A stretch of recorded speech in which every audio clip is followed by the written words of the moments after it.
From the Library of Congress in Washington, D.C.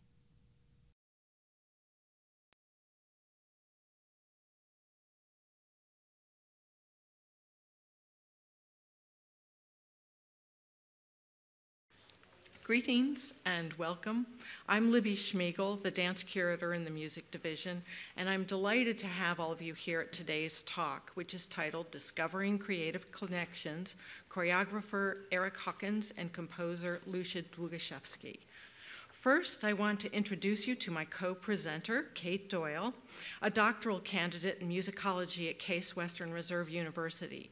It is in large part due to Kate's expertise in experimental music and her service as a fellow in the music division last summer that we are able to make this presentation today. We'll be handing the microphone back and forth during what we estimate to be about a 30-minute talk, after which we hope you'll stay on for questions and discussion, and also look at the sampling of fascinating materials we've selected from the Hawkins-Dlugoszewski Special Collection, which is against the windows over there. The papers of modern dance choreographer Erick Hawkins came to us in the music division in 2001, and the materials were organized and processed in 2007, or about 10 years ago. Much of the collection concerns the Erick Hawkins Dance Company, which he founded in 1951 after leaving the Martha Graham Company. The collection is well suited to the music division. A music lover and pianist from childhood, Hawkins was dedicated to having new music composed and performed live for modern dance choreography. He commissioned numerous scores for his company from composers such as Toru Takemitsu, Virgil Thompson, Henry Cowell, and Lou Harrison. The library houses most of those scores, and this body of commissioned music is one of the reasons why this collection is distinctive. But the hidden treasure in this collection is the material of a musician whose work Hawkins commissioned more than any other. The scores and papers of Lucia Dlugoszewski, an experimental musician, poet, inventor, and author who was also Hawkins's intellectual collaborator and wife. Last summer, Kate and I sorted through Dlugoszewski's materials, including holograph scores, letters, family scrapbooks, to organize her papers within the Hawkins collection. Here you can see the now complete collection of Lucia's scores written for the Hawkins Company. Today, we're going to discuss the dynamic partnership of these two innovative artists. Dlugoszewski's philosophies about art and aesthetics aligned closely with Hawkins's.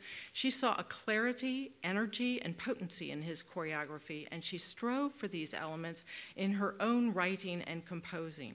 Hawkins, in turn, felt a kinship of vision and purpose. The following is an excerpt of a letter from Hawkins to the philosopher F.S.C. Northrop in 1958, in which Hawkins describes Dlugoszewski's artistry. He writes, "Since Lucy first came to work with me in 1951, she has devoted herself almost entirely to writing for the dances in a way unprecedented in the history of modern movement. No artist of first rank other than her has really collaborated with enough knowledge or love to fathom the problem of seeing and hearing at the same time." During our talk this afternoon, we will point out some of these unique points of collaboration in Hawkins and Dlugoszewski's creative relationship. And a bit about Erick. Much of Erick's background, education, and early experience in the performing arts would shape his creative trajectory. Born in Trinidad, Colorado, Frederick Hawkins was raised in the Midwest, actually Kansas City, Missouri, by his working-class parents. A hard worker who distinguished himself in science, math, and music in the public high school, Fred, as he was then called, joined the rarefied university culture at Harvard. There, he found his preparation deficient against that of his Harvard peers, so he turned to classical studies. Already proficient in Latin, he immersed himself in Greek drama and lyric poetry, mythology, and philosophy and aesthetics, studies that influenced his understanding of the functions of art, his preferences for flow in movement, and his search for unity between music and dance. He discovered dance after university, Ultimately, he would find kindred spirits in the Greek aesthetics of Isadora Duncan and reverence for Asian culture that the Ruth St. Denis felt. But initially, Hawkins was intrigued by German expressionist choreographers. He was counseled by one, Harold Kreutzberg, to discipline his untrained body in ballet before pursuing modern dance. I think that, there it is. Ballet training in New York led to his performing with Ballet Caravan under George Balanchine, who also gave Erick his first opportunities to choreograph. Shown here on the left is his first known choreography titled Showpiece, and on the right, a playful solo for himself performed to a Mozart jig. He returned to the modern dance by becoming the first male dancer in Martha Graham's company. Here you see Erick in two of Martha's adaptations of Greek myths. These photographs, however, also depict what Erick rejected, what he called neurotic treatment of Greek myths, a kind of melodramatic enactment. Hawkins's treatment of Greek classicism instead showed respect for the beauty of the human body and an organic way of movement which had inner intensity and feeling rather than outer tension. The photograph of Greek Dreams on the left shows the seemingly effortless flow of a leap. On the right is a puckish Hawkins behind the Minotaur's mask from his work, The Opening of the Eye. Hawkins's period of choreographic activity at Ballet Caravan and during his Graham years did develop a way of choreographic note-taking, early evidence of which we can see written within this score for Erick's dance, Stephen Acrobat. You can barely see now the faded pencil notes in the empty staff lines, a combination of description, spatial diagrams, and dance figures. And we have a page of that over on the side if you want to take a closer look, because I don't think you can probably see that faded pencil from your back seats there. Yet lacking, however, was an effective creative process for working with composers. In the case of Stephen Acrobat, Hawkins had encouraged composer Robert Evett to experiment with time signatures and tempos, a request Evett followed so willingly that Graham's conductor Louis Horst declared it unplayable and undanceable in the rehearsal time allotted.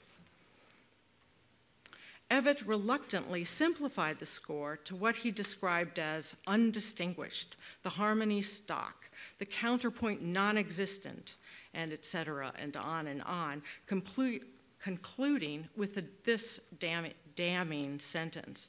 I haven't shown it to any of the musicians here, professional or student. Which brings us to 1951, as Hawkins sought to form his own company and find a composer with whom he could develop a collaborative process for music and dance creation. And I pass the podium to Kate. This is Lucia Dlugoszewski, who was born in Detroit in 1925. She was the only child of Polish immigrants. Her father was a die maker at a Detroit auto body workshop, and her mother was a homemaker. They both encouraged Lucia to pursue her artistic interests, and they themselves were amateur artists and philosophers. After studying science and mathematics in college, she received a fellowship from the Berkshire Foundation in the late 1940s to live and study in New York with the pianist Greet Sultan, as well as composers Edgar Varese and John Cage. We are able to know about this time in her life from her almost daily letters to her parents, sometimes more than once a day. These are now housed in our archives here at the Library of Congress.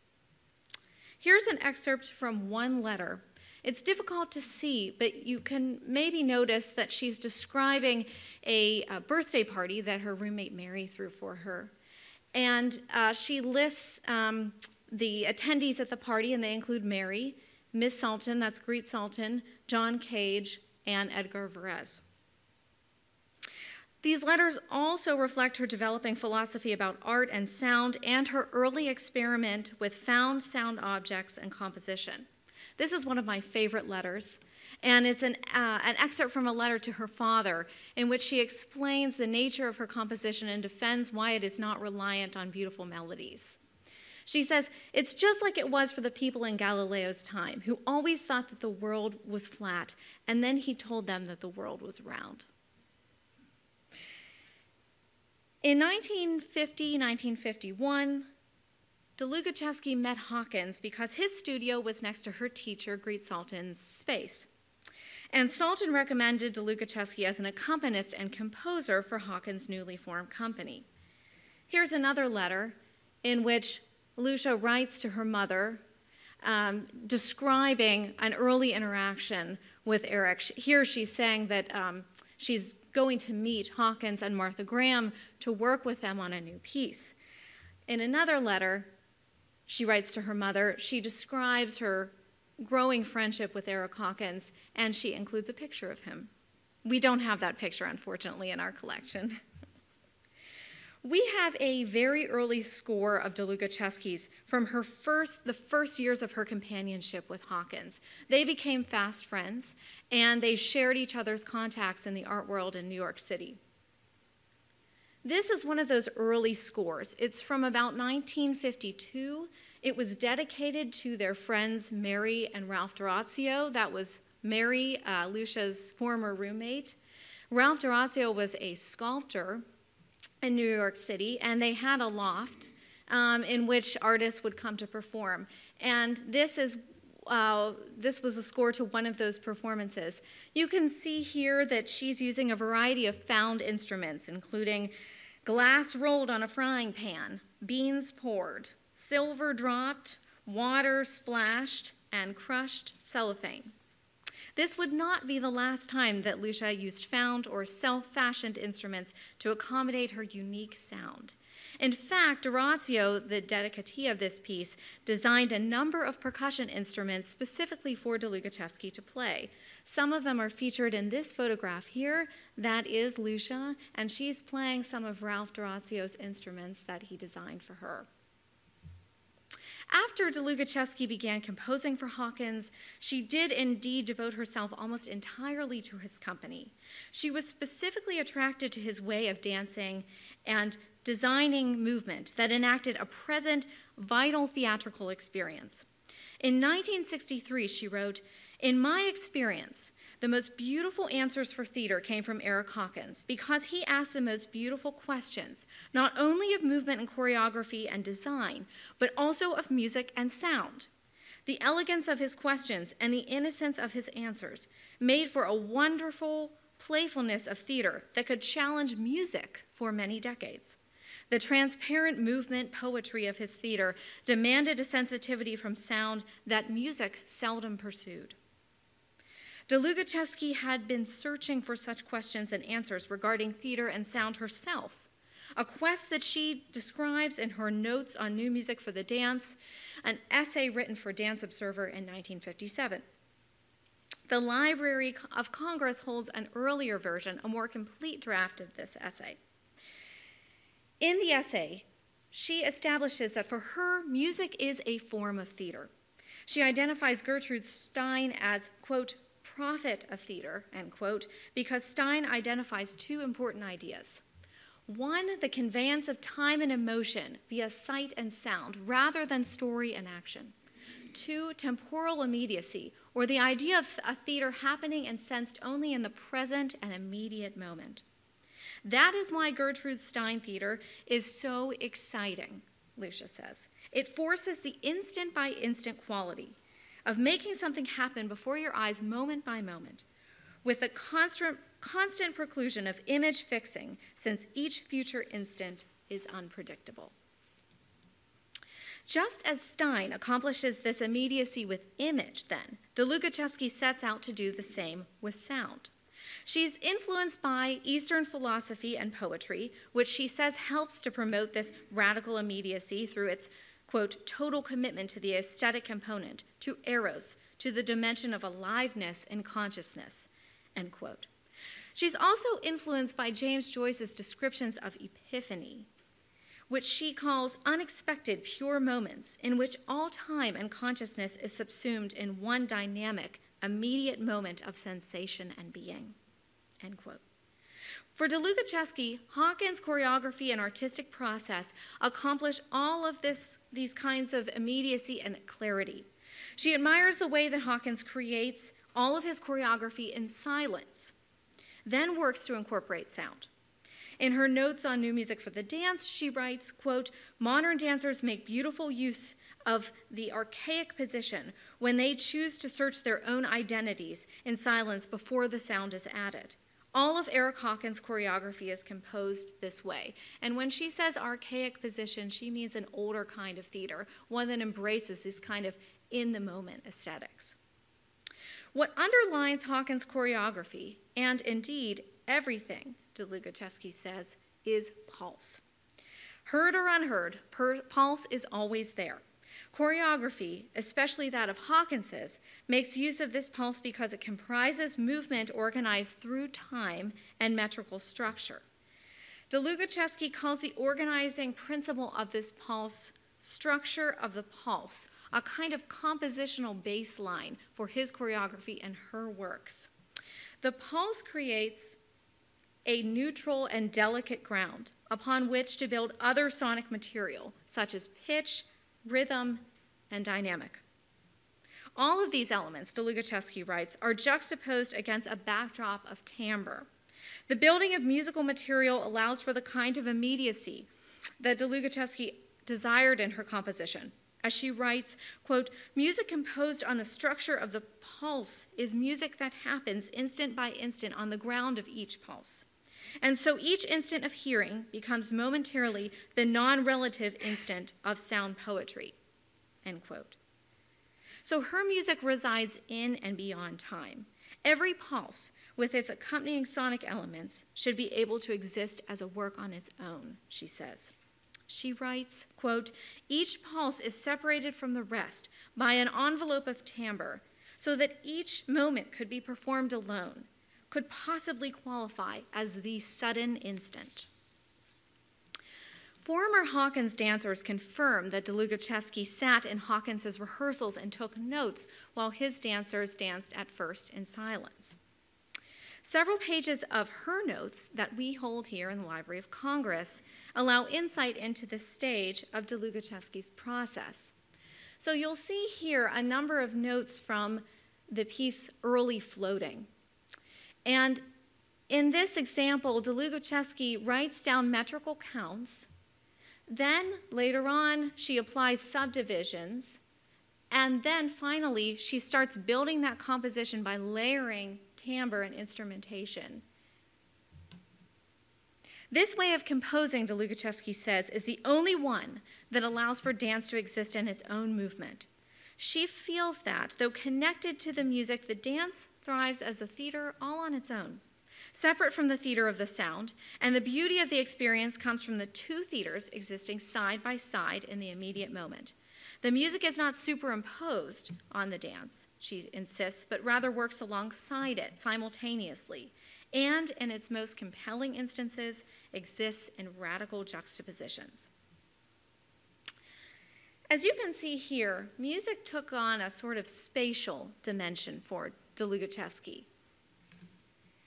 It increasingly did so as she moved into the 1960s and 70s and her compositional style became solidified. After 1960, she experimented with composing via a kind of XY graph system. Pitch could be mapped onto a vertical line, meter and rhythm could be mapped horizontally. She says, quote, "It would seem that high and low are an up and down journey of which the many various scales all over the world are very special gradations or graphs," end quote. We see an example of this mapping procedure in a score of her piece, Angels of the Inmost Heaven. And we have actually an example, we have a score for you here laid out on the table. But I want to point out a couple of interesting things about this. So this falls in the first 2 pages of the score, and then the score is notated as you would expect another score to be notated. It's fairly traditional. But here you can see she's using this sort of XY graph. On the bottom, there are markings of time. On the side, there are markings of dynamics, and in this next instant, you see pitch. So mid-range, high, very high, and then low, gradations of low. These markings in the middle indicate a kind of decay. So the circles are where the note is struck, and then she allows the note to decay. The piece co-titled Densities, Supernova, Corona, and Clear Core is built on Dlugoszewski's distribution of sonic materials across a designated time and space. I want to play an example from this so that you can hear the score. And what I'd love for you to listen to is listen to how each sort of phrase and each note decays. You can actually hear the decay of all of the individual pitches.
For Dlugoszewski, sonic and gestural materials move, juxtapose, consolidate, and evaporate based on density. They wane and grow in time.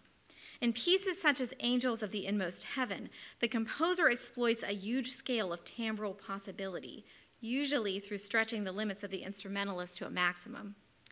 From what she calls static, the pinnacle of timbral density, to extreme clarity or transparency, words that she uses very often in her writing and scores. Adjustments along this timbral scale are most often presented in terms of gesture and movement. Again, she always roots sonic elements in physical, sensational materiality. Her conception of sound, then, is tied directly to Hawkins's gestural practice and philosophy. Both artists use material, moving bodies of sound and moving bodies, within and along the ebb and flow of rhythm and time, the density and transparency of timbre and space, and the growth and wane of energetic production. Just as their conceptions of gesture and sound are organic in their development over time, so was their partnership, evident through the synthesis of their creative process. Dlugoszewski continued this compositional work on a greater basis after Hawkins died in 1994, and she took over the company as its director. She herself died 6 years later after suffering from a congestive heart condition. But she left a vibrant body of work, a repertoire revolutionary in its synthesis of sonic and gestural elements. Hawkins's and Dlugoszewski's papers, which live together in the archives at the Library of Congress, reflect a dynamic partnership and an innovative perspective on the sculpting of sound for modern dance.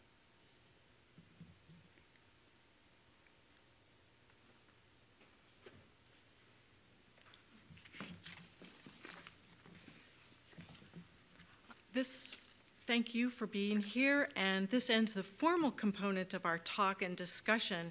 And I hope that this little taste of the materials that show the richness of the Hawkins and Dlugoszewski collaboration might give you some thoughts about questions to ask, or thoughts about how they were able to sustain this kind of creative collaboration over more than 4 decades.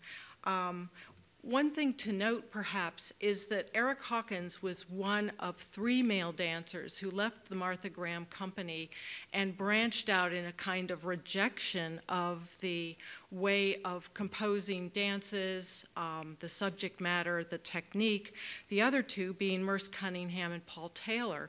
Both Merce and Paul Taylor have survived, both, even though Merce has now passed on, as has John Cage.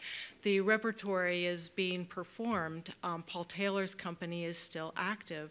And we might wonder why, with this kind of vibrant creativity, how it came that the Hawkins-Dlugoszewski approach didn't manage to get the kind of following, and I have some ideas myself, and you may have some, and I know we have at least one person here who has met both Lucia and Erick and may have some thoughts herself as a creative artist.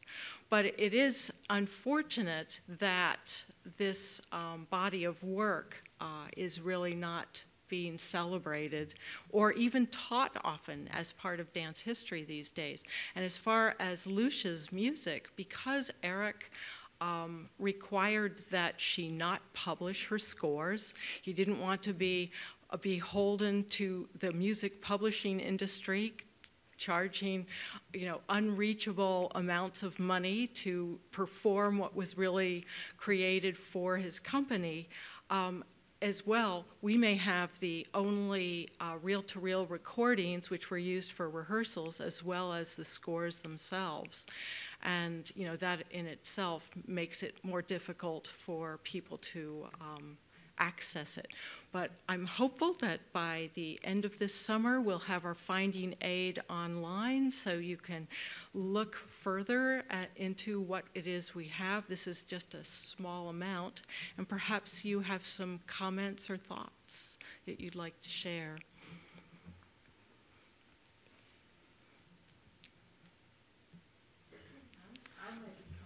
If you could just wait for the microphone, sorry, we're recording. And this is Beta Withers, professor of dance at George Washington University, and I took her dance history class the one time she offered it, never to do it again. It was a big joke. No, it was fast. I thought everyone did it that way. Yeah. Anyway, Erick was a great influence on my life, for sure, because I was very young when I met him, and the first person that I met was Anna Halpern. And then when I went to study with her in San Marin County, I was just 18. And it was the first summer dance deck that they had with John Cage and Merce Cunningham coming to the Welland Lathrop studio in San Francisco.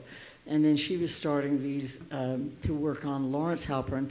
And right now at the National Building Museum, there's a Lawrence Halpern exhibition that shows them on the deck and some of the drawings that show where the dancing was to take place. But so in the midst of that introduction, coming from doing tap dance and jazz and bad ballet, I was quite in awe, really, of all of this information. But the important, just so many things with Erick, some very funny stories.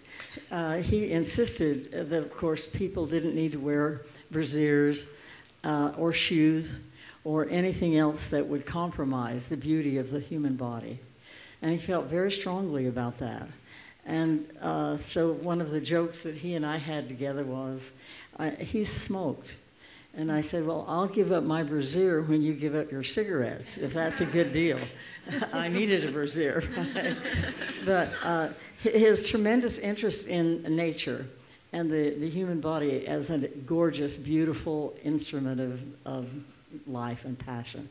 And Lucia was a small, quiet woman, and one of the stories I remember from her was when she was living in Europe as a child without money, and she said her parents would take her every week to, when possible, wait outdoors for her. She would go into Symphony Hall to learn about music and what music was. So she came from a traditional background of music, so I think it's even more astounding that this, both that Lucia and I think John Cage, that inclination toward revising, writing about music, and what symbolic ways there were to actually record and motivate sound. And his technique was extremely sort of a rejection of Martha Graham's technique, but it had a lot of the same elements. Work on the floor and sitting in a sort of forward, backward leg situation. However, his work was extremely intricate, very nuanced, and very, very demanding. And what I think one of the things about why maybe his work and their work didn't continue was it was very intricate and delicate and very, very exact. And that was the time when the generations, my generation, was sort of heading toward more blatant forms of movement and more easily achieved forms of movement. And I taught his technique for several years until nobody wanted to learn it anymore because it took too much time, too much demand, too much beauty, too much philosophy, just too much philosophy. And so even the dancers that danced with him, who are many of them my good friends, they had to sort of give up teaching it too. So there's not a lot of it being taught today. It does happen though. There's a lot of people teaching his technique in New York. And I think important, but it has been quite a mystery to me too that two of my very good friends, Alwyn Nicolai and this beautiful duo, they were never accepted and never acknowledged. For some reason, I never understood. And I'll tell one more story, which I think is pretty interesting. Anna Halpern was in Washington, and I had agreed to present her at Marvin Theater at GW. And at that time, Watts had the, Watts was on fire, we'll say. And so she brought together a multicultural group of people that studied and danced together all day, every day, to sort of look at what was happening in our culture that made this terrible chasm between the cultures of Koreans and African Americans and so forth. And so she wanted to be presented in Marvin Center, and Erick had asked me to see if I could present them in Lisner Auditorium. And he wanted to do his sort of nude dance at the time. And she was asking, they were dancing naked as well. They had all their rehearsal sessions naked in California. And so I said, well, I know that I can't do it at Marvin Center because it's a theater in the round and people can reach out and touch. And I felt I was a little dangerous for me to put my reputation on the line. And so I said no to Anna Halpern. She had been arrested in New York City, if those of you that recall. And she had to leave New York City to not be arrested. And then she was performing in Washington. And then Erick, as Lisner, was performing. And but when I went there and I saw the work, I said, well, this is not a nude ballet. And he said, well, yes, it is. Certainly it is, because the women were naked. But the men were wearing covering their jock strap. And he said, well, who would ever want to dance without that being held into place? I said, well, a lot of women might like looking at that.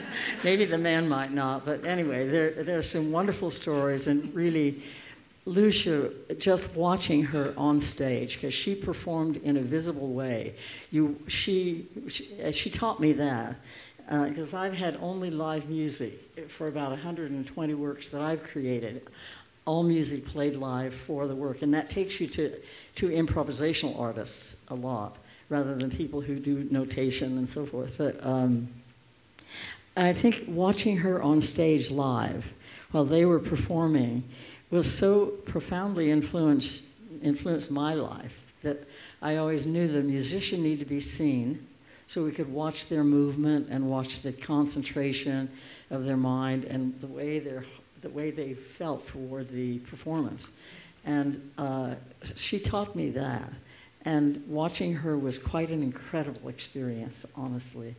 Mm-hmm. And he's a big man. You can see them from the images of him. He has a large thigh and so forth. Mm-hmm. I have only one more story. I apologize. This is like reminiscence for me because nobody knows who he is, so to speak. And when you teach them, the people look at you like, well, where are you from? I've never seen any books about this, or I've never seen any videos or films of this. And so something got left out that was really, really important. But I was teaching at Howard University. First year I moved to Washington, D.C., and he came there to do the piece about the what's the name of it? Out here in West Virginia, where it was someone took John Brown or John God's Brown. Angry Man. Yeah, John Brown. You all know the story of John Brown, and so Erick Hawkins came out on the stage at Howard University and started talking. And he talked, and he philosophized, and he talked more. And 45 minutes later, he was still talking. And little by little, the audience had left, and there was really about 20 of us left, because he just insisted that conceptual ideas and philosophy should be able to be talked about with dance. That dance and that had a deep reservoir of relationships. So I know he was accused a lot of talking too much about philosophy. But if you took his class, you'd stand in place and wait and watch and watch and wait and be there and be there and be there and be there while he talked about the body and about philosophy. Mm-hmm. And so now we have dance is very physical, it's very athletic, people are impatient, they want to learn quickly. It's a different time than that. So anyway, thanks. Thank you, Maida. The other thing that has your comments have reminded me, especially talking about Ellen Nicolai, and the two of them not being celebrated the way they are. They really didn't have a technique that was codified. And of course, when we think about Martha Graham technique or Balanchine technique, they've even tried to copyright it or trademark it. And really, it was about using the body as an instrument, much as she was using musical instruments in different ways than perhaps you had been taught by technique. So the technique, if it were called a technique, and maybe we shouldn't be calling it, was really about what do we need to do to create what the artist is imagining, rather than lots of physical exercises. And I think for both of them, it's meant less transmission. And and poor. A really important thing about his technique is that he wanted beauty. Mm-hmm. He really wanted beauty to be the basic thing that you were after, and not sexual beauty or not indulgence. Yeah, he used the word sensuous in that sense. Mm-hmm. Pure form of beauty and power, and mm-hmm. I think it's idealistic and maybe unrealistic for most of us. I think probably, although when you hear her scores, probably a lot of you didn't feel, well, that is beautiful music. I would not be playing that to go to bed and get a good night's rest, necessarily. It was more active, because it's not so, it isn't predictable. So it's an interesting, even a definition of what is beauty, and I think that's part of the challenge too. That really shakes our premises of what is possible. Other thoughts from that? Yes. I'm going to put this down. Can you hear me? For the recording. Okay. My name is Gregory Blaska. In 1968, I read Isadora Duncan's The Art of the Dance, and I decided that's the kind of dancing that I was going to do. But I wasn't going to repeat what she did. I wanted to do the germ of what she did.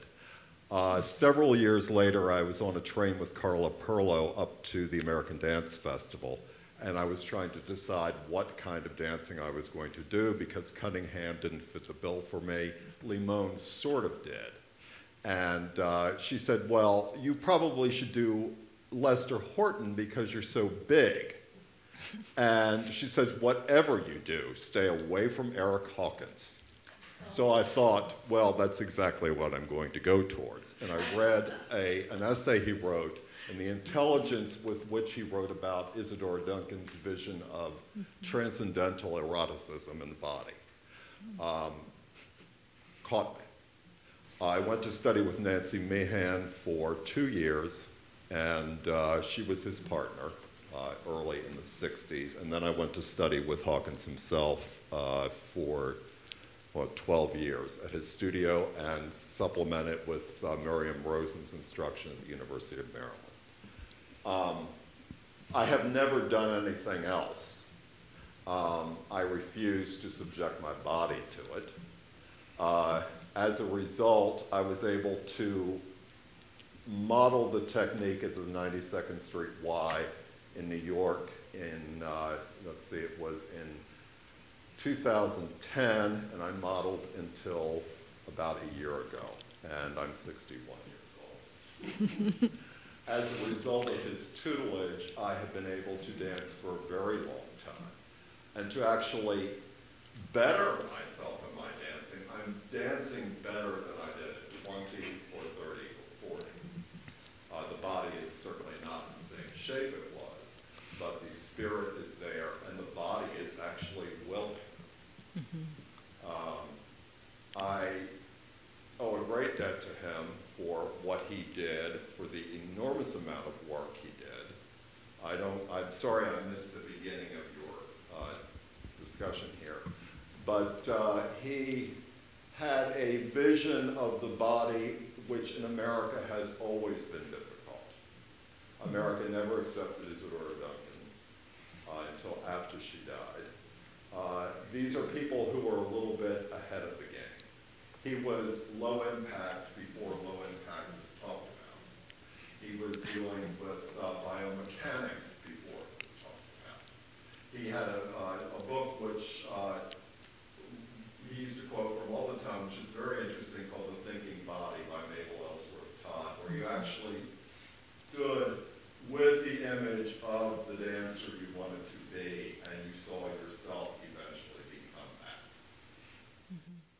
No, thank you so much. That's a really wonderful comment because he's sometimes known for that low impact and the adoption of kinesiology principles before it really affected other dancers. And everyone in the history seems to say, well, he had an injury and he had to seek something.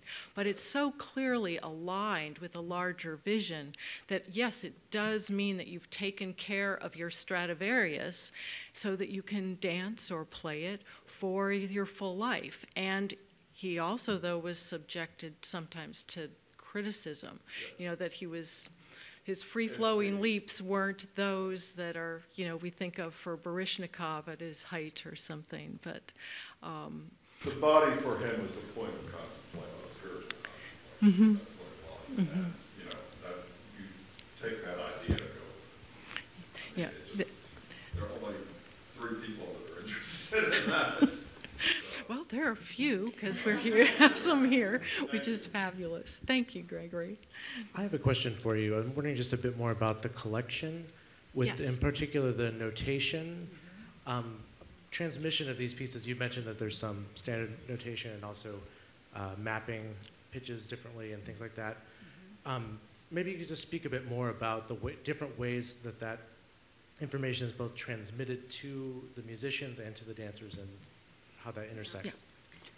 Yeah. Thank you so much. That's an excellent question. So if you look through the scores in this collection, by and large, most of them are traditionally notated. The example that I showed you here was unusual, and it allows us insight into her process, how we get from the early floating sketches that I showed you to the traditionally notated scores that you'll find in most of this collection. So in terms of transmission to the dancers, from my knowledge of Lucia's process, she was, again, sitting in these rehearsals, watching Erick go through the choreography with his dancers, and there are other people who can speak to this much more articulately than I can, but I can just tell you what I found from Lucia's scores. But so she's taking notes, she's building on these, what she calls the structure of the pulse, this kind of baseline, and then she's layering these sonic materials. And this is what I think is just so exciting, that she's using these musical elements. We think of, timbre, rhythm, whatever, these regular musical elements, and she's using them in a totally sculptural way. Like, she's literally building them one on top of another, and she talks about them in her extensive writings in a very material and sculptural way. So she's synchronizing herself with Erick in that way. She really is writing for the dance in a totally revolutionary way, in my opinion.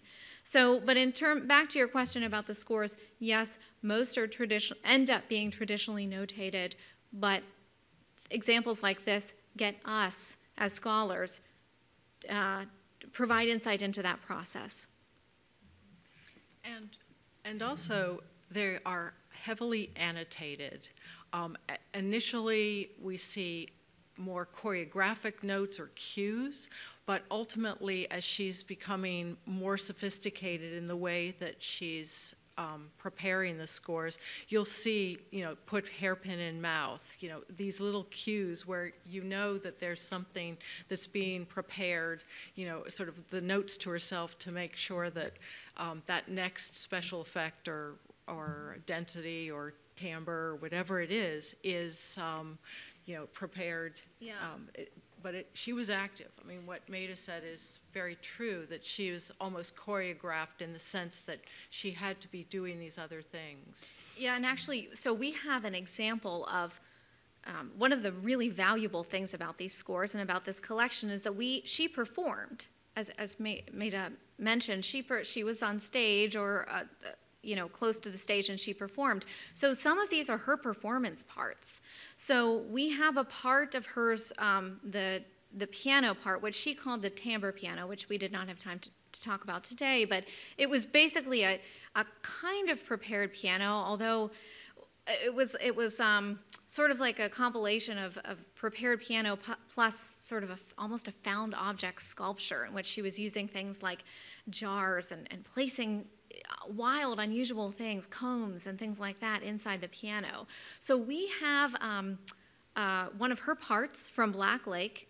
It's the timbre piano part, and this is what Libby was referring to when she says she's written in, put hairpin in mouth. So she had the hairpin somewhere in the piano, and then it's almost like a kind of choreography in itself, because she's negotiating the jars and the combs and all this stuff that she's putting in the piano and taking out. So I would advise all of you to look at it. It's just such a fabulous slice of history there, and just such a beautiful example of the kind of innovative things that she was doing just all on her own, literally right there in the moment. So it's over there on the table.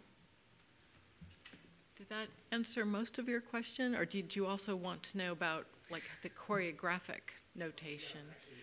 Okay. Most of his dances are not Laban notated, which is a very formal system that you get a certified person. But what we do have is astonishing notebooks, usually more than one, of Erick's process. So he starts with notes. Sometimes these are, narrative things, copying from poetry or ideas. And then it starts going into little movement motifs. And he had that strange way of creating a little bit of narrative, a little bit of stick figure, and then these things sort of to jog his memory. And then they become more and more, maybe we could score up scroll up to one of those, which I didn't really have time to talk about. But you kind of see here, it's very faint, but he would divide these, make these columns, which are a Laba notation effect, because Laba notation scores actually have the person start, you know, the notation starts at the bottom and it works forward, the way we go sort of forward, so it doesn't go from top to bottom, but from the bottom to the top. And on the left-hand side, he has notes about space. And so you can see the sort of curly cues over there, so that each one marked by which dancer. And then he has columns for each dancer. And so he has these, and he, by the end of his career and his life, he had taught a lot of his dancers to be able to read these and also to make notes in the same system. So we still have some people who are amongst us who are able to reconstruct pretty well. And you see these notes on the side. There's a little square box here along. Those little squares have numbers in them, and those have the pulses. They are counting. And one of the dancers, Laura Pettibon, who actually lives in southeastern Virginia right now and is working on a biography of Hawkins, said, we were counting all the time. We could, because there weren't traditional time signatures. And of course, we know that that was the thing that got Louis Horst upset, and one of Erick's first experiments trying to commission, that all these time signatures, you know, they couldn't, but it didn't matter with Lucia because she had it all in these pulses, which meant that it was countable for the dancers, and it wasn't about switching from 3/8 to, you know, 3/4. And, The interesting thing about the mutual construction of the music and the dances, the music and dance were actually constructed separately. They agreed on the pulses. Right. And then they went off and did their own thing without any kind of communication. This is similar, I was there. This is similar to what Cage and Cunningham did, but slightly different. As they started to converge, they finally began to come together. It became very difficult to dance the dances because the subdivisions of the beat, which are a major detail of this work, often were different within the pulse. So you would have a subdivision of 6 going on in Lucia's music, and you have a subdivision of 8 going on in Erick's dance. So you had to have that pulse going.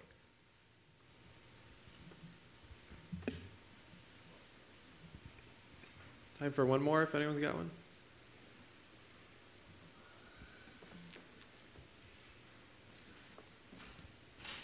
I don't have anything intellectually to offer you, but was Erick Hawkins on tour at college towns around 1972? Did anybody know that?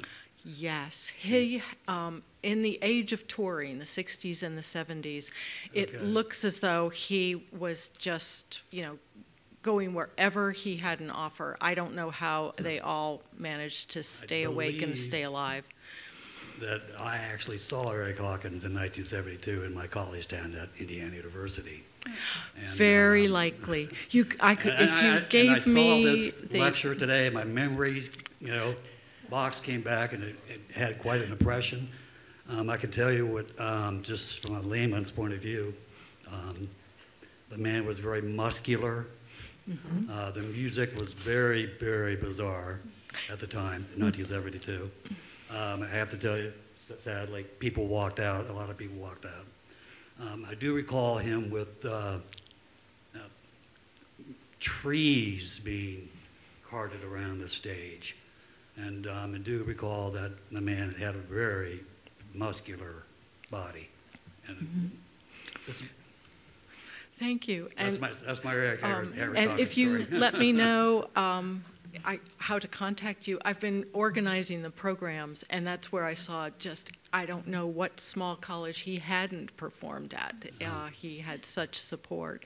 And I'd be happy to photocopy the program and let you take a look at it to jog your memory further.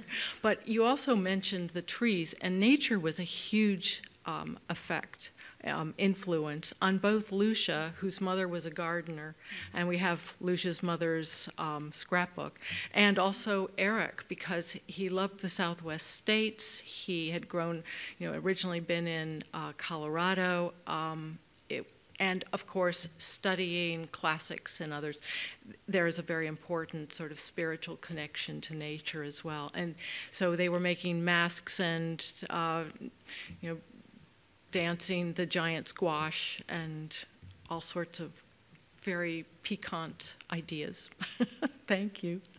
Well, I saw the entire concert. I didn't walk out, but it was freaky, and I definitely remember it. Thank you. And I just want to thank Kate Doyle, who came down from Cleveland and Case Western Reserve so that she could share her research with you. And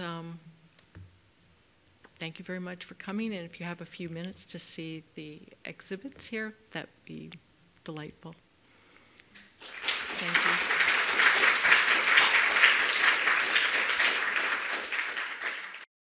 This has been a presentation of the Library of Congress. Visit us at loc.gov.